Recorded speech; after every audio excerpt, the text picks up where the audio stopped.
கர்த்தருடைய மகா பரிசுத்த நாமத்திற்கு மகிமை உண்டாவதாக. கடந்த நாள் முழுவதுமாக கணின்படி போல பாதுகாத்தார், சுக பலன் வந்தார். அதுக்காக கர்த்தருக்கு நன்றி சொல்கிறேன். போக்கிலும் பார்த்துக்கும் அவருடைய பெருமை கூட இருந்தது. அதுக்காக கர்த்தருக்கு நன்றி சொல்கிறேன். பலவீனங்களை மாற்றினார். அதுக்காக கர்த்தருக்கு நன்றி சொல்கிறேன். தேவனுடைய பாதுகாவல் நிழல் அது அடியார்களோடு கூட இருந்தது. அதுக்காக கர்த்தருக்கு நன்றி சொல்கிறேன். நாட்களிலே கர்த்தர் கொடுத்த வசனங்களை நாம் தியானித்து நம்முடைய ஆத்மாவை பிரயோஜனப்படுத்திக் கொள்வோமாக. உபாகமம் 7வது அதிகாரம் 6வது வசனத்திலிருந்து 8வது வசனம் வரை. உபாகமம் 7வது அதிகாரம் 6லிருந்து 8. நீ உன் தேவனாகிய கர்த்தருக்கு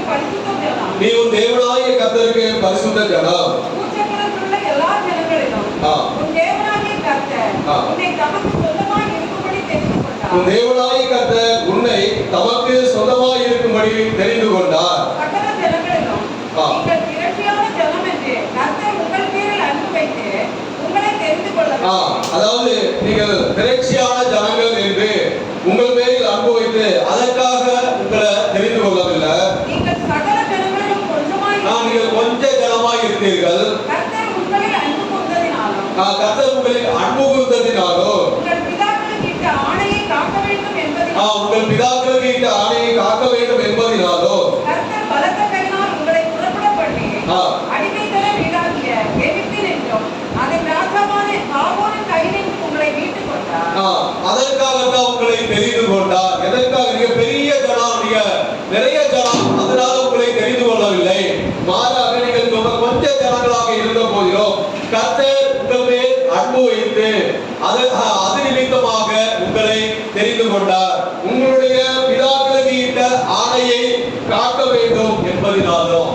அருமையான தேவனுடைய பிள்ளைகளே, இந்த நாட்கள்ல நாம் யார் என்ற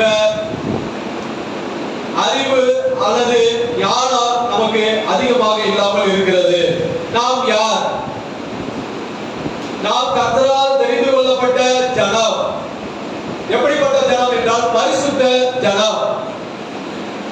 நம்ம எதற்காக கர்த்தர் தெரிந்து கொண்டார் என்றால், பாருங்க, நாம் அழகா இருப்பதினாலோ அல்லது வெள்ளையா இருப்பதினாலோ அல்லது பணம் கார் இதெல்லாம் வைத்திருப்பதனாலேயோ அல்லது நன்றாக பேசுகிறதுனாலேயோ அல்லது வேலையில நல்லா சம்பாதிக்கிறதுனாலேயோ அல்லது கடவுளுக்கு அதாவது தொண்டு செய்கிறதுனாலேயோ அல்லது கடவுளுக்கு நிறைய செலவு செய்கிறதுனாலேயோ அதற்காக தேவன் நம்மை தெரிந்து கொள்ளவில்லை.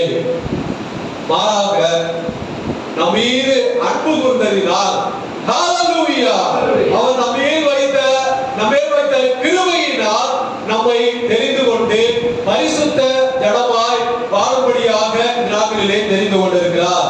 நாம் யார்? நாம் கர்த்தருடைய பரிசுத்த ஜனம். அப்படிப்பட்ட ஜனங்களாக நாம் இருக்கிறோம். நாம் தெரிந்து கொண்ட நம்மை தேவன் தெரிந்து கொண்டதின் நோக்கம் இந்த நாட்கள்ல நிறைவேறுகிறதா? தேவன் நம்மை தெரிந்து கொண்டது நோக்கம் நாம் அநேக முறை நாம் தியானித்திருக்கிறோம். இந்த நாட்கள்ல தேவன் நம்மை தெரிந்து கொண்டதின் நோக்கம் நிறைவேறுகிறதா? அருமையான தேவனுடைய பிள்ளைகளே, அதற்கு மாறாக தேவன் நம்மை அன்பு கூர்ந்து தெரிந்து கொண்டதற்கு அதற்கு கைமாறாக கொஞ்சமாவது நாம பரிசுத்தம் அல்லது கொஞ்சமாவது நாம தேவன் மேல் அன்பு வைத்திருக்கிறோமா? கொஞ்சமாவது. அருமையான தேவனுடைய பிள்ளைகளே, ஏனென்றால் நாம் பரிசுத்த ஜனம். அந்த பரிசுத்த ஜனம் என்று நம்மை கர்த்தர் அழைக்கிறதுனால் அந்த பரிசுத்தம் கொஞ்சமாவது நம்மிடத்துல இருக்கிறதா அல்லது கொஞ்சமாவது தேவனிடத்துல நாம அன்பு வைத்திருக்கிறோமா? இந்த நாட்கள்ல தேவன் நம்மை தெரிந்து கொண்டதை நோக்கம் நிறைவேறுகிறதா? ஏன் தெரிந்து கொண்டார்? எதற்காக தெரிந்து கொண்டார்? அது எல்லாருக்கும் தெரியும்.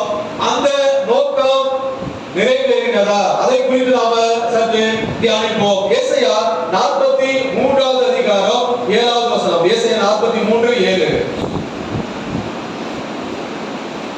ஏசாயா 43:7 படிக்கலாம். நான் என் மகிமைக்கென்று சிருஷ்டித்து உருவாக்கி படைத்து என் நாமத்தில் அறிக்கப்பட்ட யாவரையும் கொண்டு வா என்று. நான் என் மகிமைக்கென்று சிருஷ்டித்து உருவாக்கி படைத்து, அதாவது நம்மை தெரிந்து கொண்டதின் நோக்கம், அதாவது தேவனுடைய மகிமை பிரதிபலிக்கவும்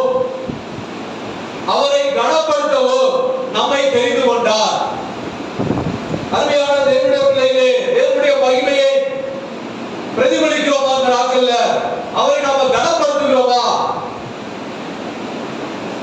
இது அநேகர் அந்த நோக்கம் நிறைவேறவில்லை. இப்பொழுது நாம் என்ன கிரியை செய்து கொண்டிருக்கிறோம்?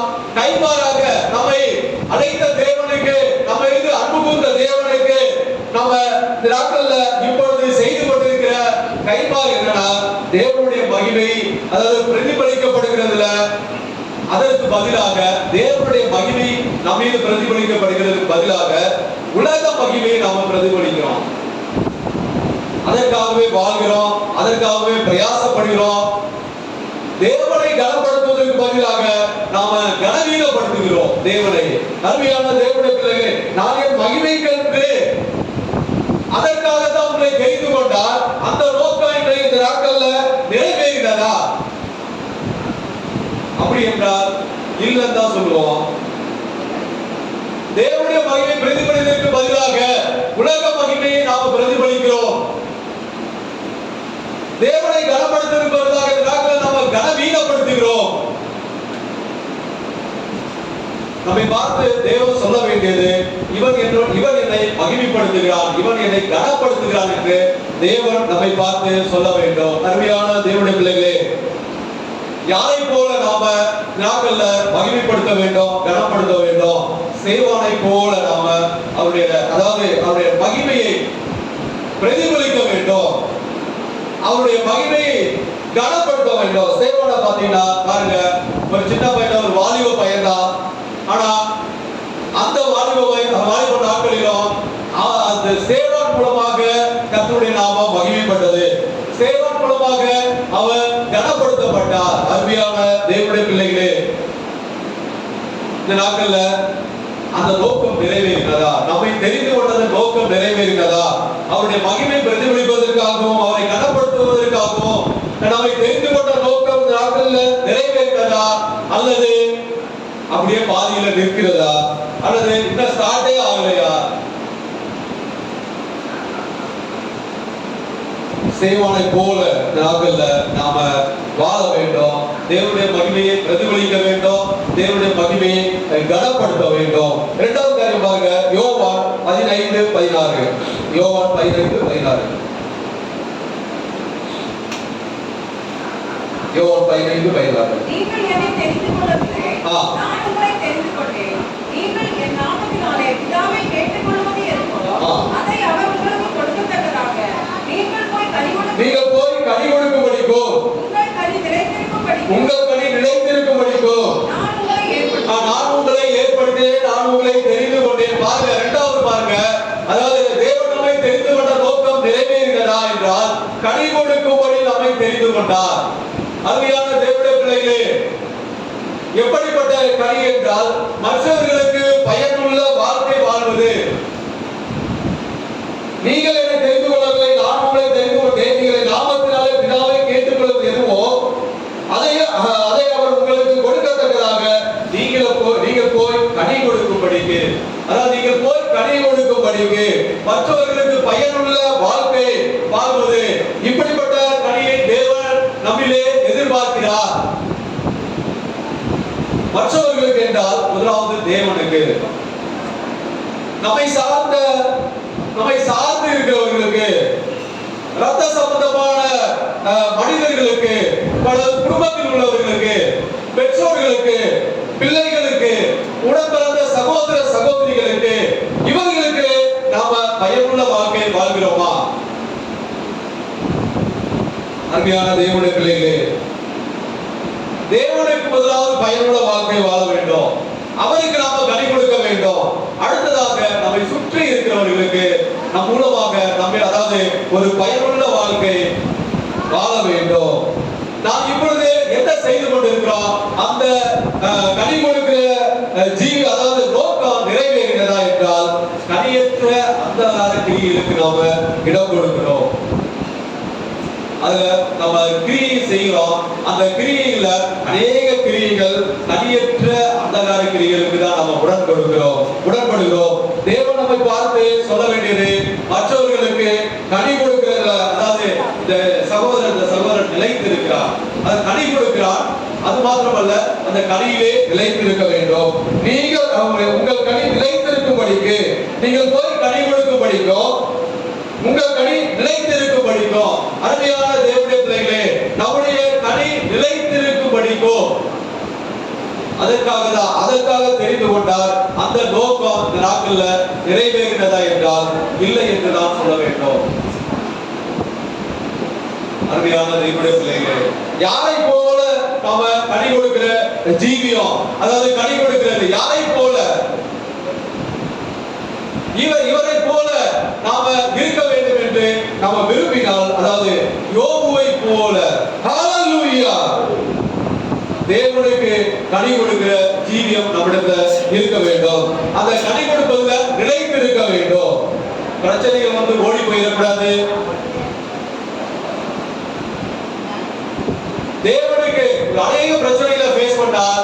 ஆனா அந்த பிரச்சனைகளுக்கு அவர் ஓடி விடல. பலவீனங்கள் மத்தியில அவர் கடைசி வரை கனி கொடுத்துக் கொண்டே இருந்தார். அந்த கனியிலே அவர் நிலைத்து இருந்தார். நண்பர்களுக்காகவும் அவர் பரிந்து பேசினார், அவர்களுக்காகவும் கனி கொடுத்தார், அவர்களை நல்வழிப்படுத்தினார். ஹalleluya. நம்முடைய கனி நிமித்தமாக மற்றவர்களை நல்வழிப்படுத்த வேண்டும். நம்மை தெரிந்து கொண்டது நோக்கம். இதை இந்த நாட்கள்ல நிறைவேறியது என்றால் கனியற்ற அந்தகார கிரியைகளுக்கு அநேக நாம இடம் கொடுக்கிறோம். அருமையான தேவனுடைய பிள்ளைகளே, அந்த கனியற்ற அந்தகார கிரியை இந்த நாட்களில் இருந்திருந்தால் நாம் அதை அகற்றுவோமாக. யோபுவை போல தேவனுக்கு எப்பொழுது கனி கொடுக்கிறவர்களாக காணப்பட வேண்டும். அந்த கனியில நிலைத்து இருக்க வேண்டும். மூன்றாவது பாருங்க, 1 பேதுரு 2:9. 1 பேதுரு 2:9.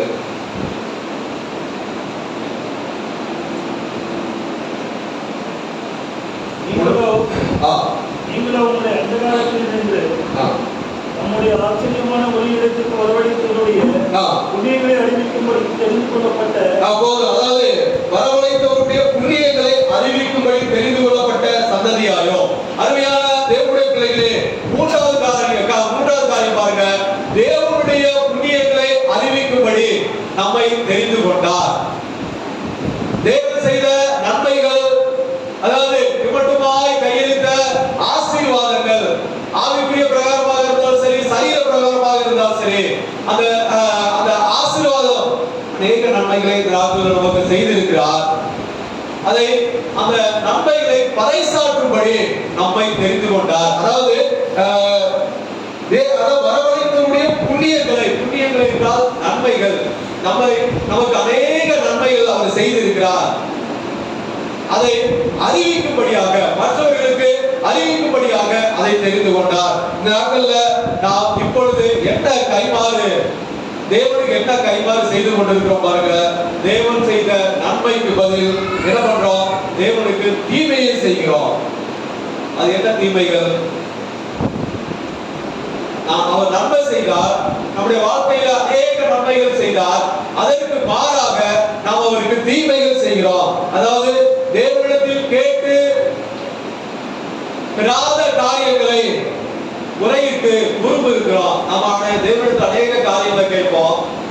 அந்த கேட்டு பெறாத காரியங்கள் நிமித்தமாக நாம் தேவனிடத்தில் விரும்புகிறோம், தேவனை முறையிடுகிறோம்.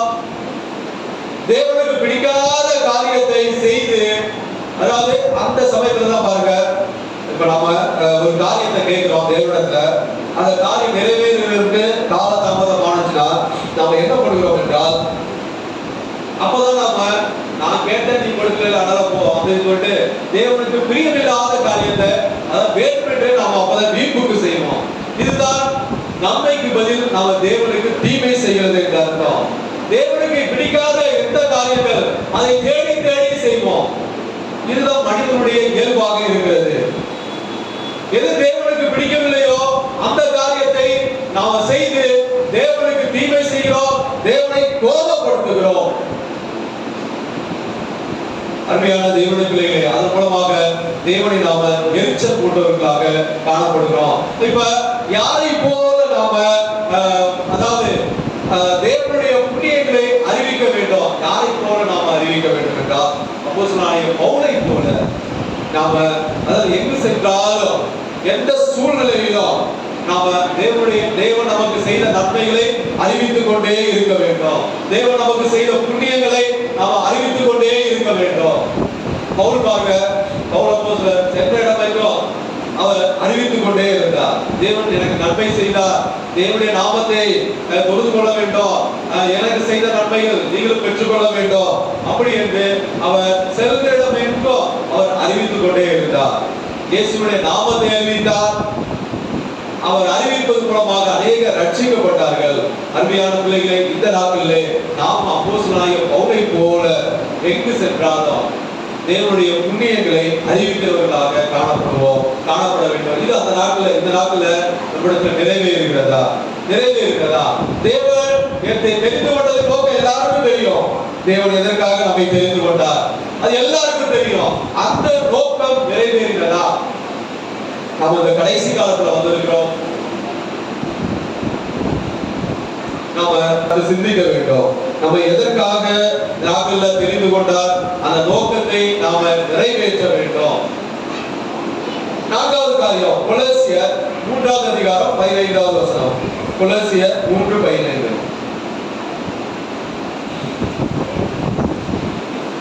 கொலோசியர் 3:15. தேவ சமாதானம் உங்கள் இருதயங்களில் ஆளக்கடவது. தேவ சமாதானம் உங்கள் இருதயங்களில் ஆளக்கடவது. இதற்கென்றே நீங்கள் ஒரே சரீரமாக அழைக்கப்பட்டீர்கள். போதும் பாருங்க, ஒரே சரீரமாக, அதாவது சபையில் ஐக்கியமாய் இருக்கும்படி நம்மை தெரிந்து கொண்டார். சபையில் ஐக்கியமாய் இருக்கும்படி நம்மை தெரிந்து கொண்டார். எதனால் ஐக்கியமாய் இருக்க வேண்டும்? பரிசுத்தவான்கள் இரவும் பகலும் உங்களுக்காக பாரப்பட்டு இரவும் பகலும் உங்களுக்காக ஜெபம் பண்ணுகிறார்கள். உங்களுடைய துன்பங்கள், நீங்கள் துன்பப்படும் போது உங்களுக்காக ஜெபம் பண்ணுகிறார்கள். நீங்கள் பிரச்சனைகளை சிக்கிக் கொள்ளும் போது உங்களுக்காக ஜெபம் பண்ணுகிறார்கள். இவைகளில் இருந்து விடுதலை பெறும்படியாக அருமையான தேவனுடைய பிள்ளைகளே, சபை ஐக்கியம் தேவை. உங்களுக்காக இரவும் பகலும் ஜெபம் பண்ணிக் கொண்டே இருக்கிறார்கள். அது நிமித்தமாக உங்களுக்கு சபையின் ஐக்கியம் தேவை. சபையின் ஐக்கியத்தை நீங்க விட்டு போய்விட்டீர்கள் என்றால் அந்த ஜெபம் அப்படியே நின்று விடும். உங்களுக்கு ஜெபம் பண்ணுகிறதுல ஒரு சில நேரத்துல ஜெபம் பண்ணுவோம். ஆனா தினந்தோறும் உங்களுக்கு இரவும் பகலும் ஜெபம் பண்ணது நிமித்தமாக நீங்கள் சபையோடு ஐக்கியமாய் இருக்கும் போது பரிசுத்தவான்கள் உங்களுக்காக இரவும் பகலும் ஏறெடுக்கிற ஜெபத்தின் நிமித்தமாக உங்களுடைய துன்பங்கள், உங்களுடைய பிரச்சனைகள் எல்லாவற்றையும் கர்த்தர் மாற்றுவார். நாம் இப்பொழுது என்ன கைமாறு நாம என்ன செய்து கொண்டிருக்கிறோம்? கர்த்தர் உங்களை இணைத்த சபையினுடைய ஐக்கியத்தில் இருந்து நாம பிரிந்து போகிறோம். அப்படி என்றால் உங்களுக்காக செய்கிற ஜெபம் தடைபடுகிறது. நீங்க சபைக்கு ஐக்கியப்பட்ட நிமித்தமாக பாதுகாப்பு, சபையோடு ஐக்கியமாக இருப்பது நிமித்தமாக தான் உங்களுக்கு பரிசுத்தம். அந்த சபையின் ஐக்கியத்தை நாம விட்டுவிட்டோம் என்றால் உங்களுக்காக ஜெபம் பண்றதுல தடைபடும். அந்த பரிசுத்தம் உங்களை விட்டு எடுபட்டு விடும். அது மூலமாக ஏற்படுகிற பிரச்சனைகள், மன உளைச்சல்கள், தேவனை மறக்கிற சம்பவங்கள், அது உங்களுடைய வாழ்க்கையிலே நடக்கிறது. அதன் மூலமாக பாருங்க, அதாவது அநேக பிரச்சனைகளை யார்கிட்ட போய் சொல்லுகிறது? சபைக்கு வந்தா தேவனிடத்துல சொல்லலாம், பரிசுத்தவான்களிடத்துல சொல்லலாம். சபையுடைய ஐக்கியம் போன உடனே நம்ம யாரிடம் நமக்காக ஜெபம் பண்ணுகிறவர்கள் யார்? நம்முடைய குடும்பத்தார் இருப்பார்கள். அதை தாண்டி உங்களுக்காக ஜெபம் பண்ண வேண்டும் என்றால் அந்த சபையின் ஐக்கியம் நமக்கு நாட்கள்ல கண்டிப்பாக தேவை. அந்த ஐக்கியத்துல நாம முன்னேற வேண்டும். ஐக்கியத்தை நாம விடக்கூடாது. இதுல நாம இந்த நாட்கள்ல அந்த நோக்கம் நிறைவேறுகிறதா? நம்ம ஐக்கியத்தை நாம விட்டு விடுகிறோமா?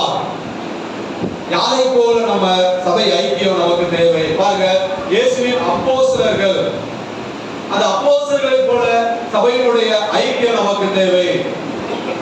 அதனாலதான் இயேசுவானவர் அவர்களுக்காக ஜெபம் செய்ததினால் அவருடைய பிரச்சனைகள், அந்த அப்போஸ்தலருக்கு வராத பிரச்சனைகள் நீங்க வேதத்துல வாசித்தீர்கள் என்றால் அநேக பிரச்சனைகள், சிறைச்சாலையில் போட்டார்கள், கல்லால் அடித்தார்கள், சாட்டையால் அடித்தார்கள், இப்படி அநேக பிரச்சனைகள் அவர்களுக்கு இருந்தது. ஆனால் இயேசுவானவர் அவர்களுக்காக ஜெபம் செய்த நிமித்தமாக அந்த பிரச்சனைகளிலிருந்து அவர்களுக்கு அவ்வப்போது விடுதலை உண்டானது.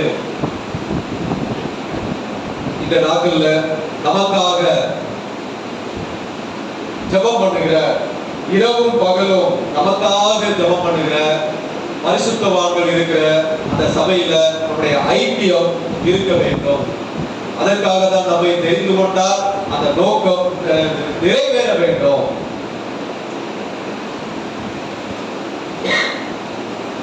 சபையில் ஐக்கியத்தை விட்டு நாம் ஒருபோதும் பின்வாங்கி போயிடவே கூடாது. நம்முடைய நன்மைக்காக தினந்தோறும் உங்களுக்காக ஏறெடுக்கிற ஜெபத்தின் நிமித்தமாக பிரச்சனைகள் வரும். ஆனால் உங்களுக்காக இரவும் பகலும் பரிசுத்தவான்கள் இருக்கிறார்கள், தேவ பிள்ளைகள் இருக்கிறார்கள். அவர்கள் உங்களுக்காக உங்களுடைய பேரை சொல்லி, உங்களுடைய பிரச்சனைகளை சொல்லி அவர்கள் ஜெபம் பண்ணி நிமித்தமாக அந்த பிரச்சனைகள் மாறும். அப்படி நீங்க ஐக்கியத்தை விட்டு விடும் போது உங்களுக்காக செய்கிற ஜெபம் தடைப்படும். அருமையான தேவனுடைய பிள்ளைகளே, இந்த நோக்கம் நாட்கள்ல நிறைவேறினதா என்றால் அந்த ஐக்கியத்தை விடாமல் இருக்கும்போது கர்த்தர் அந்த நம்மை தெரிந்து கொண்ட நோக்கம் நிறைவேறும். ஐந்தாவது காரியம், யோவான் 20வது அதிகாரம் 21வது வசனம். யோவான் 20:21. இயேசு மறுபடியும் அவர்களை நோக்கி, உங்களுக்கு சமாதானம் உண்டாவதாக. இதோ என்னை அனுப்பினது போல நானும் உங்களை அனுப்புகிறேன் என்று சொன்னேன். போதும். இயேசு மறுபடியும் அவர்களை நோக்கி, உங்களுக்கு சமாதானம் உண்டாவதாக. பிதா என்னை அனுப்பினது போல நானும் உங்களை அனுப்புகிறேன் என்று சொல்லி பாருங்க. பிதா என்னை அனுப்பினது போல. ஐந்தாவது காரியம், கிறிஸ்துவின் ஊழியத்தில் பங்கு கொள்ளும்படி நம்மை தெரிந்து கொண்டார். கிறிஸ்துவின் ஊழியத்தில் என்றால், அதாவது பூமியில் கிறிஸ்துவின் தூதர்களாக நாம் தேர்ந்தெடுக்கப்பட்டுள்ளோம். ஒன்று நன்றாக புரிந்து கொள்ள வேண்டும். நாம் இந்த பூமியில கிறிஸ்துவின் தூதர்களாக தேவன் நம்மை தெரிந்து கொண்டிருக்கிறார். கிறிஸ்துவின் தூதர்களாக எப்படி பரலோகத்துல பிதாவின், அதாவது ஊழியத்தை செய்ய தேவதூதர்களை பிதாவானவர் தெரிந்து கொண்டாரோ, அதுபோல இந்த பூமியில் கிறிஸ்துவின் ஊழியத்தை செய்ய நம்மை தூதர்களாக நம்மை தெரிந்து கொண்டிருக்கிறார். ஹalleluya. நம்முடைய ஊழியல்ல, கிறிஸ்துவின் வேலையை செய்கிறோம். அதற்காகத்தான் நம்மை தூதர்களாக நாட்கள்ல நம்மை தெரிந்து கொண்டிருக்கிறார். நாம இப்பொழுது நாம செய்து கொண்டிருக்கிற அந்த கைமாறு என்ன, அந்த நோக்கத்தினுடைய கைமாறு என்ன பண்றோம்னா, அதாவது பூமியில் கிறிஸ்துவின் ஊழியத்தை செய்வதற்கு தூதர்களாக நியமிக்கப்பட்ட நாம் பிசாசின் தூதர்களாக மாறி ஒளியின் தேசத்தை தரிந்து கொண்டு பிசாசுக்கு ஊழியம் செய்து கொண்டிருக்கிறோம். அருமையான தேவனுடைய பிள்ளைகளே, அப்படி என்றால், அதாவது பிசாசின் திட்டத்தை நாம நிறைவேற்றி கொண்டிருக்கிறோம். எப்படி என்றால், ஒளியின் தூதர் வேஷத்தை தரிந்து கொண்டு விசுவாசி என்ற போர்வையில் நாம கிறிஸ்துவின் ஊழியத்தை செய்வதை விட்டுவிட்டு அவருக்கு பிரியமில்லாத பிசாசின் ஊழியத்தை, பிசாசின் தூதர்களாக நாம் இந்த நாட்கள்ல பூமியில் செயல்பட்டுக் கொண்டிருக்கிறோம். எப்படி என்றால், விசுவாசிகள் என்ற போர்வையில் நாம மற்றவர்களை, அதாவது ரட்சிக்கப்படாதவர்களை குறித்து நாம பேசல, நாம ரட்சிக்கப்பட்டிருக்கிறோம், நம்ம விசுவாசிகளாக ஆகியிருக்கிறோம். அப்படி விசுவாசிகளாக நம்மை தேவன் தெரிந்து கொண்டிருக்கிறார். அந்த தெரிந்து கொண்ட நோக்கம் இந்த நாட்கள்ல நிறைவேறுகிறதா? எதற்காக? கிறிஸ்துவின் ஊழியத்துல பங்கு கொள்ளும்படி. அருமையான தேவனுடைய பிள்ளைகளே, அதற்கு நாம அதற்கு மாறாக நாட்கள்ல செய்கிறோம். அதற்கு என்ன போர்வை போட்டுக்கிறோம் பாருங்க. விசுவாசி என்ற போர்வையில நாம இந்த நாட்கள்ல காணப்பட்டு ஒளியின் தூதருக்கு, அதாவது ஒளியின் தூதருடைய வேஷத்தை தரித்து கொண்டு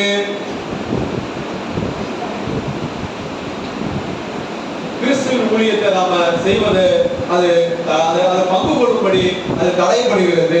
அருமையான தேவனுடைய பிள்ளைகளே, யாரை போல நாம கிறிஸ்துவின் ஊழியத்தை செய்ய வேண்டும்? மோசேயை போல நாம செய்ய வேண்டும். தேவன் கொடுத்த கொடுத்த ஊழியத்தை, அதாவது தேவன் புகழும், அதாவது அவர் தேவன் புகழ வேண்டும். நம்மை அதாவது இந்த இந்த மனிதன்ட்ட, இந்த சகோதரன்ட்ட ஒரு ஊழியத்தை தேவன் கொடுத்திருக்கிற அவர் சொல்ல வேண்டும். தேவன் புகழும்படி நாம நிறைவேற்ற வேண்டும். பாருங்க, அந்த மோசே பாருங்க, பார்வோனின் தூதனாக எந்த வேலையும் மோசே மாறவே இல்லை. பார்வோனுக்கு போய் நின்றார், ஆனா தேவனுடைய பிதாவுடைய தூதனாக தான் போய் நின்றார். அங்க போய் பார்வோன் சொன்னதை அவர் செய்யவே இல்லை. பார்வோன் சொன்னதை ஏதாவது மோசே செஞ்சாரா? செய்யவே இல்லை. கடைசி வரை அவர் பிதாவின் தேவனின் ஊழியக்காரனாக, தேவனின் தூதராக முன்பாக நின்றார். தேவனுடைய ஊழியத்தை செய்தார், கடைசி வரை செய்தார். அந்த ஊழியத்தை நிறைவேற்றினார். தேவன் மோசேயை புகழ்ந்தார். இந்த பூமியில கிறிஸ்துவின் தேவனின் ஊழியத்தை நிறைவேற்றும்படியாக தூதராக மோசேயை தெரிந்து கொண்டார், அதை நிறைவேற்றினார். அருமையான தேவனுடைய பிள்ளைகளே, நம்மை கிறிஸ்துவின் ஊழியத்துல பங்கு பெறும்படி நம்மை தெரிந்து கொண்டிருக்கிறார். அந்த நோக்கம் நிறைவேறுகிறதா? அதை நாம சற்று சிந்திக்க வேண்டும். நம்மை தூதர்களாக இந்த பூமியில கிறிஸ்துவின் ஊழியத்தை செய்யும்படியாக தூதர்களாக நம்மை நியமிக்கப்பட்டிருக்கிறார். அதற்காக நம்மை தெரிந்து கொண்டிருக்கிறார். பிசாசின் ஊழியத்தை செய்யாத,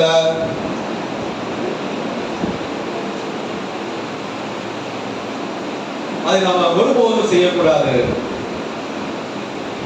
அவன் வேலை எதுக்கு நாம செய்ய வேண்டும்? தேவன் நமக்கு அநேக வேலைகளை கொடுத்திருக்கிறார், அநேக ஊழியத்தை கொடுத்திருக்கிறார். அந்த வேலைகளை நாம செய்து தேவன் நம்மை புகழ வேண்டும். மோசே எப்படி தேவன் புகழ்ந்தாரோ அது போல நம்மை நாட்கள்ல புகழ வேண்டும். அந்த நோக்கம் நிறைவேற வேண்டும். எரேமியா 1வது அதிகாரம் 4வது வசனம். எரேமியா 1:4. எரேமியா 1:4.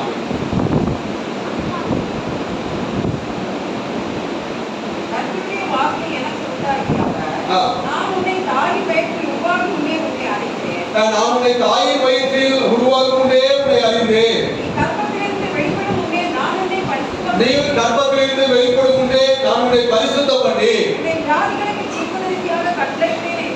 உன்னை ஜாதிகளுக்கு தீர்க்கதரிசியாக, அதாவது நீ உன் தாயின் வயிற்றில் உருவாகும் முன்னே உன்னை தெரிந்து கொண்டேன். பாருங்க எப்படிப்பட்ட ஒரு வசனம் பாருங்க. உன் தாயின் வயிற்றில் உருவாகும் முன்னே நம்மை தெரிந்து கொண்டார். எப்படி, அதாவது எப்படி நாம நம்புவது?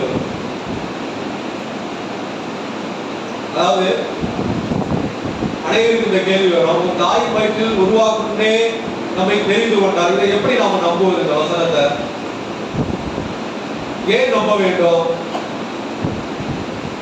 ஆனால் நம்மை தாயின் வயிற்றுல உருவாக்கும் முன்னே நம்மை தெரிந்தெடுத்திருக்கிறார். அவன் உறுதியாக சொல்ல முடியும். எப்படி சொல்ல முடியும் என்றால், இதை எப்படி நம்புவது என்றால், பாருங்க, இந்த உலகத்துல எத்தனையோ கோடி பேர்கள் இருக்கிறார்கள். எவ்வளவு பேர் இருக்கிறார்கள்? நான் முன்னாடி சொன்ன மாதிரி 800 கோடி இருக்கிறார்கள் இந்த உலகத்துல. ஆனால் தேவன் தெரிந்து கொண்டது பாருங்க ஒரு சில ஜனங்கள் தான். ஒரு சில பேர் தான் அவர் தெரிந்து கொண்டிருக்கிறார். ஒரு சில பேர் தான் அவர் விசுவாசியாக மாற்றி இருக்கிறார். அப்ப நம்ம தாயின் வயிற்றில் உருவாகும் முன்னே நம்மை தெரிந்து கொண்ட நிமித்தமாகத்தான் இந்த நாட்கள்ல நம்மை அவருடைய பிள்ளையாக மாற்றி இருக்கிறார். சில பேர் பிறந்ததிலிருந்தே தேவனுடைய பிள்ளை, அதாவது விசுவாசியாக இருப்பாங்க. சில பேர் இடைப்பட்ட நாட்கள்ல தேவன் அவர்களை தெரிந்து கொண்டு, ஏன் தாய் வயிற்றிலிருந்தே தெரிந்து கொண்டிருப்பாங்க, இறைவன் தெரிந்து கொண்டிருப்பார். ஆனால் அதற்கு கொஞ்ச நாட்கள் காலம் சென்று அந்த சரியான நேரம் வரும்போது தேவன் அவரை தெரிந்து கொள்வார். அருமையான தேவனுடைய பிள்ளைகளே, அதனாலதான் இந்த வசனத்தை நாம இந்த நாட்கள்ல தாராளமாக நம்பலாம். நம்மை ஒருவரையும் நம்ம எல்லாரையும் தாயின் வயிற்றில் உருவாக்கும் முன்னே நம்மை தெரிந்து கொண்டிருக்கிறார். ஹல்லேலூயா! கர்ப்பத்திலிருந்து வெளிப்படும் முன்னே நான் உன்னை பரிசுத்தம் பண்ணி, அருமையான தேவனுடைய பிள்ளைகளே, நம்ம இந்த நாட்கள்ல அதாவது உருவாவதற்கு முன்னே நம்மை பரிசுத்தம் பண்ணியிருக்கிறார். அந்த பரிசுத்தம் நம்ம பிறக்கும் போது பரிசுத்தர்களாக பிறந்திருக்கிறோம். ஆனால் அந்த இடைப்பட்ட இந்த பாவம் அது நம்மை சூழ்ந்து கொண்டு தேவனிடத்திலிருந்து நம்மை பிரிக்கிற ஒரு நிலைமையாக நாட்களில் காணப்படுகிறது. நாம பாவம் செய்வதற்காக தேவன் நம்மை தெரிந்து கொள்ளவில்லை. நம்மை அழைத்து நாம் இயேசுவை ஏற்றுக்கொண்டிருக்கிறோம். அதனால நம்ம நாட்களில் பாக்கியவான்கள். அதனால நம்ம பரிசுத்த ஜனம். நம்ம பரிசுத்த ஜனம் தான். நம்ம சாதாரண ஆள் கிடையாது. நம்ம பரிசுத்த ஜனம். கர்ப்பத்தில் இருந்து வெளிப்படும் போதே நம்மை நம்முடைய பரிசுத்தம் பண்ணி நமக்கு வாக்குத்தத்தம் கொடுத்திருக்கிறார். அருமையான தேவனுடைய பிள்ளைகளே, நாட்கள்ல அதுல குறைவுகள் இருந்தால் நம்மை மறுபடியும் சரி செய்து நாம பரிசுத்த ஜனம் என்று அந்த நோக்கத்தை நாட்கள்ல நிறைவேற்ற வேண்டும். நாம் பரிசுத்த ஜனம். நம்மை பரிசுத்தத்திற்கு அவர் அழைத்திருக்கிறார். அந்த அழைத்த நோக்கம் கண்டிப்பாக நிறைவேற வேண்டும். தேவனை நாம ஏமாற்றக்கூடாது. தேவனை நாம